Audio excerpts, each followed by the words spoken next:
Welcome to Breakout. So it's spring. I'm thinking spring break, and I'm thinking Fed gone wild, right? They're dabbling in the Forex markets for the first time in a decade. Hey, not that. You can't keep these guys chained to just one market.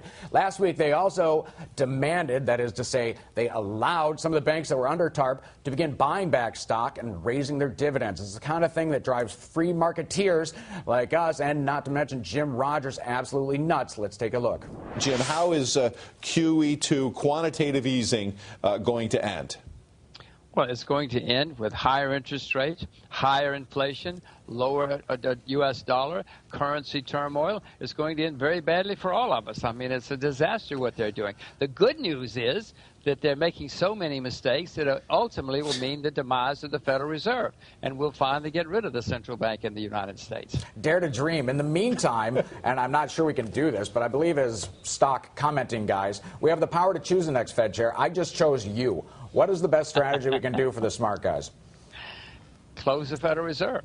So you just shut it down on day one.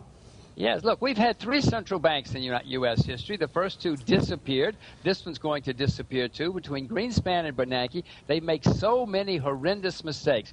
3 years ago, the U.S. Central Bank had $800 million of government bonds on its balance sheet. Now it's got, who knows, maybe $3 trillion of garbage and junk, and they continue to add more to more leverage, more money in circulation, more currency. I mean, this is a disaster for all of us. Look, without a central bank, the world has problems, but the world doesn't have as many problems as this central bank is imposing on us as American citizens and on the world. Let's say the Ben Bernanke and the current central bank folded up shop tomorrow. The problems don't go away; they're still there.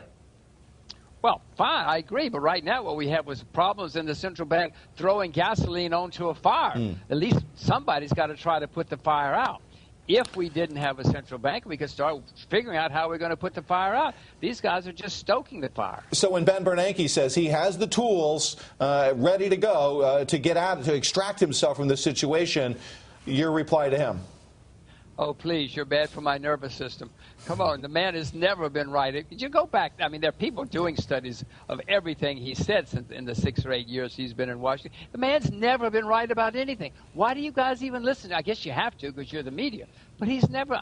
The only thing I would pay attention to Bernanke for is as a contrary indicator. He has never been right. One of the big underpinnings for this rally, this doubling of the stock market, sure we've given some back from the highs earlier in the year, is the Fed money pouring in. We've had people say that as soon as that stops, we could see the S&P 500 give back 20% quickly. I mean, is the equity market gains domestically in the U.S., are they that closely linked to the Fed pouring money into the bond market?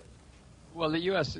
pouring money has certainly had an effect. When there's lots and lots of money sloshing around, it's got to go somewhere, whether it goes into stocks or bonds or currencies or commodities or shorts. It's got to go into somewhere. So, yes, it's got a big effect.